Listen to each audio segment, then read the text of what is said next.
Para ti, que eres un verdadero amante del fútbol, este es tu espacio.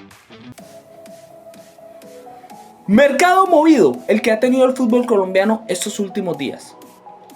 Richard Ríos por fin al Benfica. John Arias al Wolves. Carrascal al Flamengo.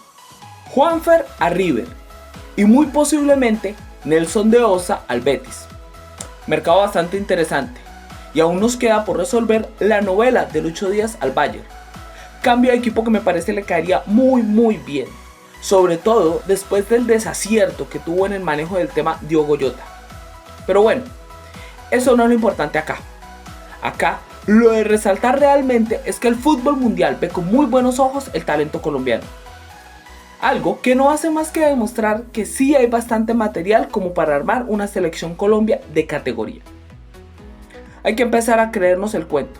Y más que a nosotros mismos, el cuerpo técnico debe empezar a creer más en lo que tiene, en el material humano y en la camada de jugadores bastante importantes que hay detrás de los James, de los Mina, de los Arias y de los Ospina.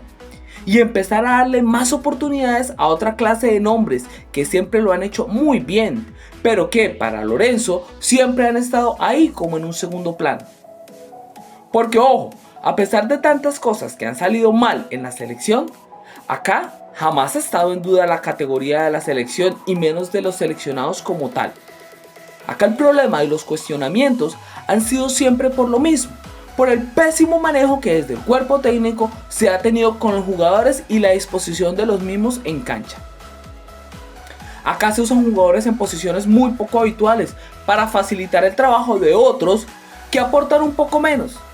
Y esto lo único que hace es crear favoritismos que fragmentan al grupo. Se habla mucho de las formas y el manejo interno de muchas de las situaciones que al final en cancha han quedado plasmadas. Tanto así que incluso se habla de grandes referentes que habrían manifestado su interés de renunciar a las convocatorias. Y es que sí, los manejos no han sido los mejores. Se han traído muchas veces a jugadores que vienen sin ritmo de competencia o con niveles de juego muy bajos. Y se han dejado por fuera a jugadores con excepcionales momentos. O si no, se les trae más por presión mediática que por convencimiento y se los termina mandando a la tribuna, aun cuando puedan dar una mano en tantas de las situaciones complejas que ha tenido que afrontar la selección Colombia en cancha. Al final, la clasificación a la Copa del Mundo se va a dar. Ese no es el gran problema. Infantino con su mundial de 800 equipos nos dio la mano y no nos dejó morir.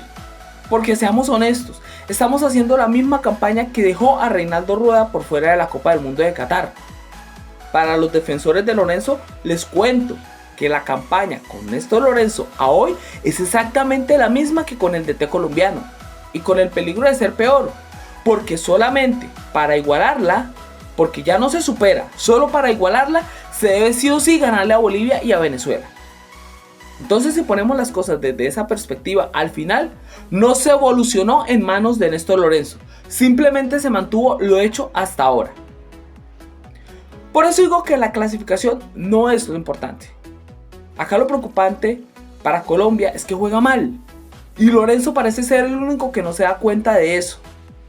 Y además obvia los nombres que le pueden dar una alternativa al seleccionado nacional. Porque es que cada nuevo jugador colombiano es puesto en la palestra pública y con una habilidad mejor que el anterior. Y por no tener apellidos emblemáticos para la tricolor, como lo son los Rodríguez o los Ospina, o por jugar en la liga colombiana, simplemente parecen ser ignorados o invisibles para el técnico nacional, quien pareciera a la hora de hacer una convocatoria no basarse exclusivamente en jugadores con mejor momento, sino en jugadores que más parecieran necesitar una nueva valoración internacional. Habrá que esperar a ver qué queda de este vestuario y ver cómo el próximo director técnico puede llegar a recomponer de alguna manera un grupo que parece caerse a pedazos.